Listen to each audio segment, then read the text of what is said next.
Ketika serangan panik pertama kali muncul, mungkin kalian tidak tahu apa yang terjadi pada tubuh kalian. Apa gejala apa ini? Namun, ketika yang kedua kali, teman-teman pasti sudah tahu, oh ini ternyata serangan panik. Dan cara untuk mengatasinya adalah yang pertama dengan mengatur nafas kalian.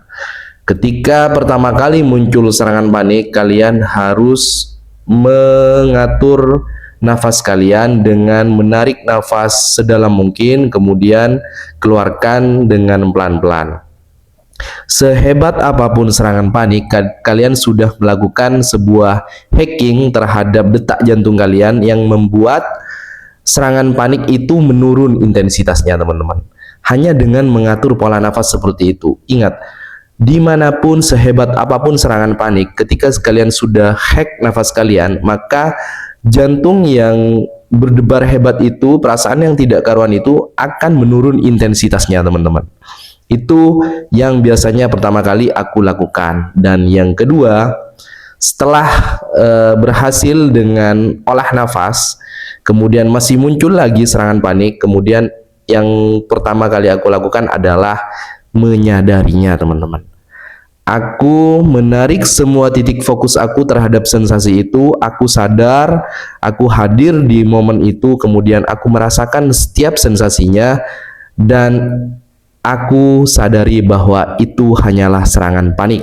Bukan sesuatu yang berbahaya, bukan sesuatu yang menyakitkan, hanya menakut-nakuti, teman-teman.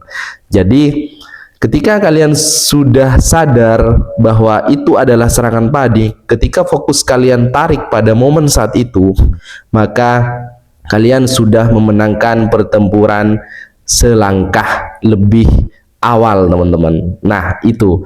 Jadi yang pertama adalah atur nafas, yang kedua adalah sadar penuh bahwa itu hanyalah serangan panik, teman-teman. Dan itu sangat efektif sekali, teman-teman. Sangat efektif sekali. Karena apa? Karena otak kita ini pintar, teman-teman. Tubuh kita ini pintar. Ketika kita sudah sadar tidak melawan, hanya mengatur nafas, maka di serangan panik selanjutnya, kalau masih ada, itu intensitasnya kecil sekali, teman-teman. Kecil sekali. Karena apa? Karena tubuh kita sudah adaptasi, tubuh kita tanpa dijelaskan sudah mengerti bahwa itu hanyalah serangan panik, dan kalian sudah pernah mengalaminya, teman-teman. Serangan panik sendiri yang menjadi sangat menakutkan, gejalanya seperti serangan jantung, teman-teman. Tetapi perbedaannya adalah kalau serangan panik itu tidak sakit, teman-teman. Tidak sakit sama sekali. Kalau ke aku pribadi tidak sakit sama sekali. Tetapi sekalipun itu sakit, itu hanya di luar dada, hanya di otot-otot dada. Jadi seperti ditusuk-tusuk kecil, bukan seperti jantung ya, teman-teman. Bukan seperti serangan jantung. Hanya sensasinya saja yang mirip dengan serangan jantung. Rasa takutnya yang mirip dengan serangan jantung. Hanya itu saja, teman-teman. Nah, kemudian yang ketiga, tips yang ketiga adalah ketika kalian sudah atur nafas, ketika kalian sudah sadar penuh waktu serangan panik datang, tetapi serangan panik masih saja ada, yang ketiga adalah kalian harus menunggunya, teman-teman. Kalian harus menunggunya. Jadi kalian harus punya semacam ketertarikan. Jadi kayak kalian tidak takut. Jadi kalian malah menunggu kapan serangan panik itu datang. Nah, ketika datang, lakukan dua hal yang aku sebutkan, yang aku jelaskan tadi, yaitu atur pola nafas dan kemudian sadar dan menyadari bahwa itu hanyalah serangan panik yang tidak akan membahayakan tubuh kita, teman-teman.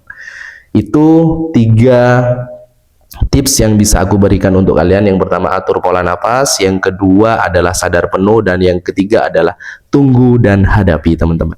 Dan ketika kalian sudah mempraktekkan 3 hal tersebut, maka paling tidak serangan panik ketika datang itu tidak memberikan dampak yang signifikan terhadap mental kalian. Kalian tidak akan takut lagi. Nah, ketika kalian sudah berani, alam bawah sadar kalian juga ikut berani, itu membuat panic attack tidak datang lagi, teman-teman. Karena apa? Karena serangan panik hanya datang pada orang-orang yang memiliki cemas yang tinggi. Dan itu pun pasti ada faktor pemicu, teman-teman, baik dari kalian pernah lihat googling. Jadi pada saat kalian cemas, kalian googling, itu yang membuat serangan panik datang, teman-teman. Tetapi ketika kalian sudah mempraktikkan 3 hal tadi, yaitu olah nafas atau nafas, dan juga sadar penuh pada hadir pada momen saat ini, dan yang ketiga adalah menunggu dan menghadapi, maka serangan panik tidak akan datang lagi. Sekalipun itu datang, intensitasnya kecil dan tidak akan memberikan dampak yang signifikan terhadap mental kalian, teman-teman. Itu saja, teman-teman, tips yang bisa aku berikan untuk kalian yang baru mengalami kecemasan dan masih sering-seringnya datang serangan panik. Jadi kalian bisa coba apa yang aku sampaikan barusan. Insya Allah, menurut pengalaman pribadi aku, jangankan memikirkan serangan panik pun sampai sekarang setelah 3 tahun lebih belum datang sama sekali, teman-teman. Belum pernah datang sama sekali setelah aku mempraktekkan 3 hal tadi, teman-teman. Oke, tetap semangat, teman-teman. Tetap bergerak. Jangan lupa bersyukur, karena anxiety ini bukan penyakit, melainkan sebuah anugerah agar kalian mencapai versi terbaik dari diri kalian. Jangan lupa subscribe, komen, dan juga bagikan. Sampai jumpa di video-video aku selanjutnya. Aku Hidayat, senang bisa menemani kalian. Wassalamualaikum warahmatullahi taala wabarakatuh.